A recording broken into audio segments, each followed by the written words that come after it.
voit ici Billy Graham, date du décès le 21 février 2018, et que le maximum ici est environ, c'est ça, le 21-22.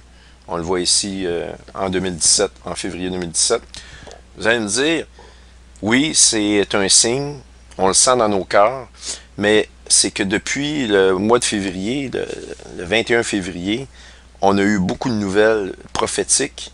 On a eu le retour de l'acceptation des prières sur le mont du Temple en Israël. On a eu énormément de nouvelles qui nous parviennent à l'effet que, bon, juste au niveau de l'accord de paix, ça je vais vous venir, c'est arrivé après le décès de Billy Graham. On nous dit qu'on serait à quelques semaines, au moment où je fais cette vidéo-là, comme nous sommes le 7 mars, ça c'est arrivé, cette nouvelle-là est sortie, je pense, hier ou avant-hier, mais on nous dit que on est à quelques semaines d'un processus de paix avec Israël. Alors, il y a énormément de nouvelles de même qui nous parviennent. Là, je ne veux pas vous dire que ça va se faire dans quelques semaines, mais tout peut nous surprendre.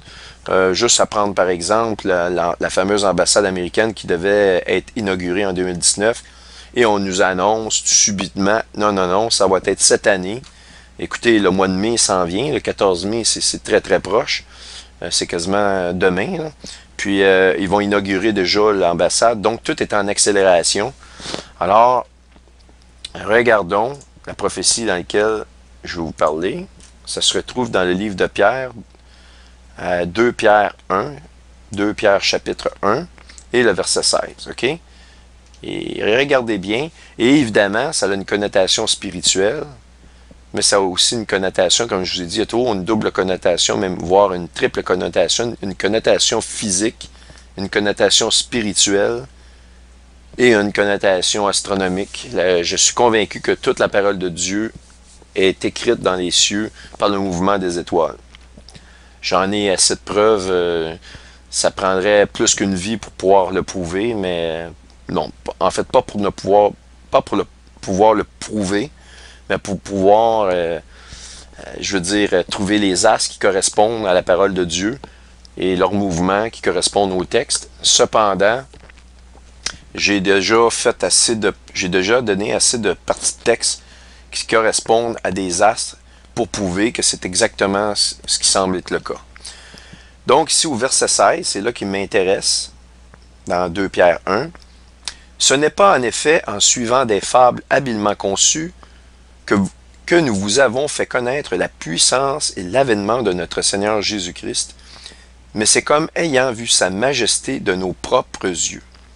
Car il a reçu de Dieu, le Père, honneur et gloire, quand la gloire magnifique lui fit entendre une voix qui disait celui-ci est mon fils bien-aimé, en qui j'ai mis toute mon affection. Et nous avons entendu cette voix venant du ciel, et donc oui, ça peut être une voix qui est entendue dans nos cœurs ou dans notre tête qui vient du ciel, mais ça peut être quelque chose d'astronomique aussi. Donc, nous avons entendu cette voix qui vient du ciel lorsque nous étions avec lui sur la sainte montagne.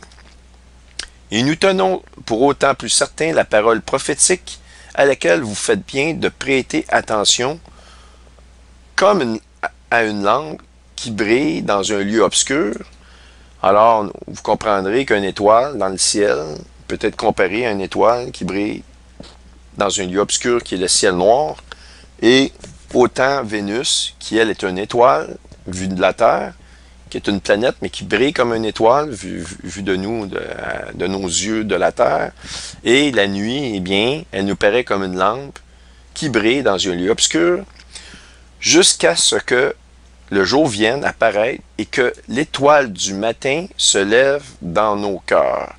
Eh bien, évidemment, ici, toutes les étoiles, le soleil, pas le soleil parce que le soleil brille dans le jour, mais toutes les étoiles ou la lune peuvent être comparées à une lampe qui brille dans un lieu obscur. Jusqu'à date, avec ça ici, ça nous donne un indice, mais pas suffisamment d'indices pour se rapprocher de qu'est-ce que pourrait être la prophétie au niveau astronomique, ok?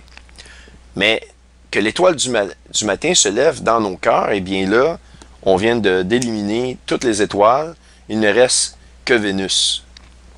La Lune pouvant être visible encore dans le jour, elle ne peut pas être prise en compte, et non plus le Soleil. Il ne reste que Vénus qui se caractérise ici, une voie astronomique. Sachant tout d'abord, vous-même, qu'aucune prophétie de l'Écriture ne peut être ou ne peut faire l'objet d'une interprétation particulière. Eh bien, c'est ce que je vous dis ici, c'est qu'il faut éliminer toutes les étoiles. Il n'y a que Vénus qui peut briller le matin, dans les premières heures du matin, et car toutes les étoiles, comme je l'ai expliqué, incluant Sirius, qui est la plus brillante de toutes les étoiles, elle s'élimine rapidement, au moindre petite lueur du Soleil, comme toutes les autres étoiles, elle s'efface, mais Vénus, elle, va perdurer pendant un certain temps. Elle va finir par s'effacer avant la levée du jour, mais elle va quand même perdurer dans le ciel pour rester la seule astre en dehors du Soleil ou de la Lune visible dans le ciel du matin. OK? Donc, sachant tout d'abord qu'il n'y a pas d'interprétation particulière des Écritures, car ce n'est pas de la volonté de l'homme qu'une prophétie a jamais été apportée, mais c'est poussé par le Saint-Esprit que les hommes ont parlé de la part de Dieu. Alors donc, j'attire encore votre attention sur le fait que, ici, dans 2 Pierre, on s'adresse à qui? Eh bien, on s'adresse à l'Église qui a été fondée à ce moment-là. Et donc, si cette parole-là s'adresse spécifiquement à l'Église dans le livre de Pierre, si cette parole-là nous parle de l'étoile brillante du matin, que c'est comme une lampe qui brille dans un lieu obscur, alors comme une lampe qui brille dans un lieu obscur, cette partie de texte-là ici, elle ne peut pas faire plus référence. Elle est très référentielle à quelque chose d'astronomique. Je vois pas, si on parle à une lampe qui brille dans un lieu obscur, une personne qui porte une lampe à la main, ça ne ferait pas vraiment de sens, mais à un as astronomique, à quelque chose d'astronomique, eh bien là, ça fait tout son sens. Eh bien, pourquoi ce signe-là de 2017 est si particulier? Eh bien, c'est qu'il se fait dans le signe du poisson, qui correspond, avec un mouvement rétrograde, avec une brillance maximale, exactement ce que la parole ici, dans le livre de Pierre nous dit, une lampe qui brille dans un lieu obscur, jusqu'à ce que nous vienne apparaître l'étoile brillante du matin, et qu'elle se lève dans nos cœurs. Donc, en 2017, nous avions vraiment, et nous avons encore d'ailleurs, nous ressentons dans notre cœur que Jésus est très très proche. C'est pour ça que je vous fais cette vidéo-là, pour vous montrer, pour vous encourager, dans le fond. Et en plus de cela, dans le signe du poisson, et c'est exactement à l'Église qu'ici, on s'adresse dans ce texte-là. Alors, ça correspond à 100% à ce phénomène-là. Et un an, jour pour jour, nous avons, ici, la mort de Billy Graham, qui fut un homme qui a marqué, si vous voulez, le christianisme. Bon, vous allez nous dire, oui, il est un franc-maçon, il a été vu avec des tabliers de la franc-maçonnerie, c'est un franc-maçon de haut niveau, mais il a donné un dernier témoignage avant sa mort, et lorsqu'on écoute ce témoignage-là, il parle qu'il n'y a qu'un seul salut aux yeux de Dieu, c'est par la croix, et il parle de repentance. Eh bien, justement, le mot repentance en dit beaucoup. Beaucoup de chrétiens se disent, tu n'as qu'à accepter Jésus, l'accepter dans ta vie et tu es sauvé. Mais pourtant, la Bible fait étalage du mot repentance à plein le nez.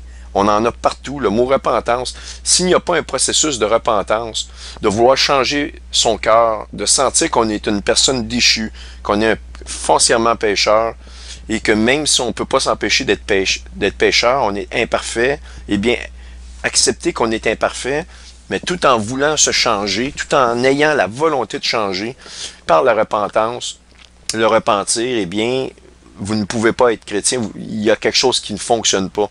Et le repentir, puis se changer, c'est ce qu'il y a de plus difficile. Accepter Christ, eh bien, ça c'est une chose. Et c'est pour ça que le Seigneur, dans la parole, nous dit, « Vous avez chassé des démons en mon nom, mais éloignez-vous de moi, je ne vous connais point. » Mais pourquoi que des gens vont chasser des démons, ils vont prier chasser des démons, guérir des maladies, et qui seront rejetés par le Seigneur alors qu'ils font ces choses-là. Donc, ils croient en Christ, mais c'est des gens qui n'ont pas le repentir, qui n'ont pas de repentir, et puis, ils connaissent Jésus, mais Jésus, ils n'ont pas de relation personnelle avec Jésus. Donc, ça, c'est très, très important. C'est le mot repentir. Et donc, à une année de la mort de Billy Graham, un tel phénomène ici est extraordinaire à mon sens.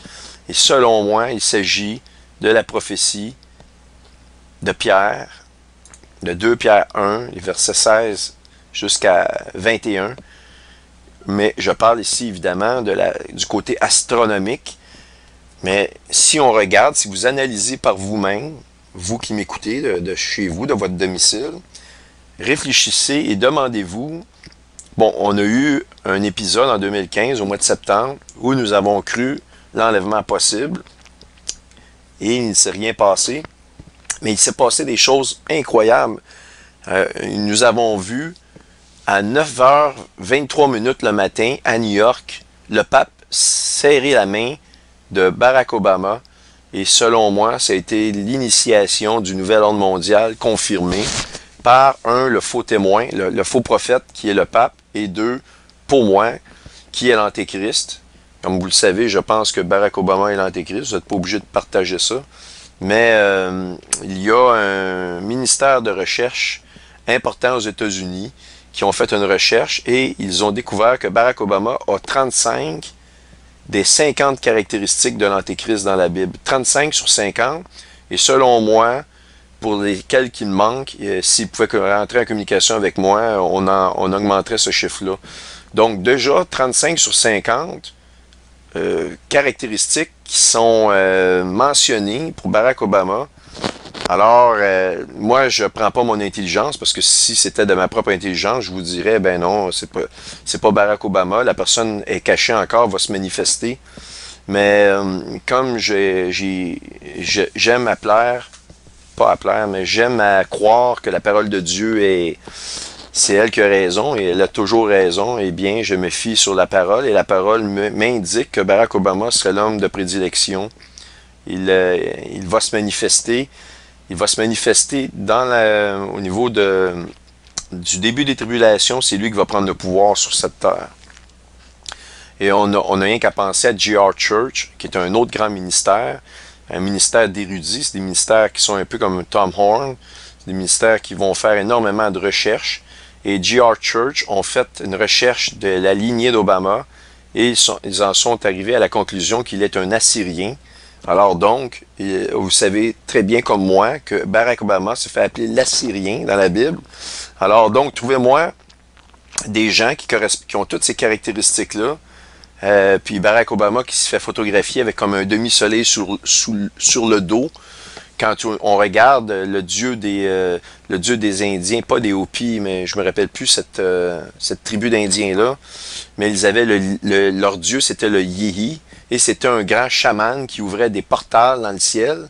Barack Obama a reçu le prix Nobel de la paix à Oslo, alors que vous savez que tout ce qui entoure Israël s'appelle l'accord d'Oslo. Et lorsqu'il a reçu ça à Oslo, en Norvège, ce prix Nobel de la paix-là, alors qu'il n'avait absolument rien accompli, mais qu'on l'appelait le sauveur de cette terre, le sauveur de la Ligue de football américaine. Il était le sauveur de tous. Eh bien, au même moment, il y eut une grande spirale qui s'est ouverte dans le ciel, en plein ciel de la Norvège à Oslo. Alors, ça ne peut pas être des hasards, il n'y a aucun hasard là-dedans. Moi, je crois pas à aucun hasard à ce niveau-là. Et donc, je trouve ça phénoménal ici, cette prophétie-là, et ça nous dit ici, et ce phénomène astronomique-là, ici, qui est un grand phénomène astronomique, nous mentionne effectivement que nous sommes vraiment dans les derniers moments sur cette terre. Et les événements actuels, politiques et géopolitiques, prouvent que nous allons effectivement être enlevés très, très bientôt.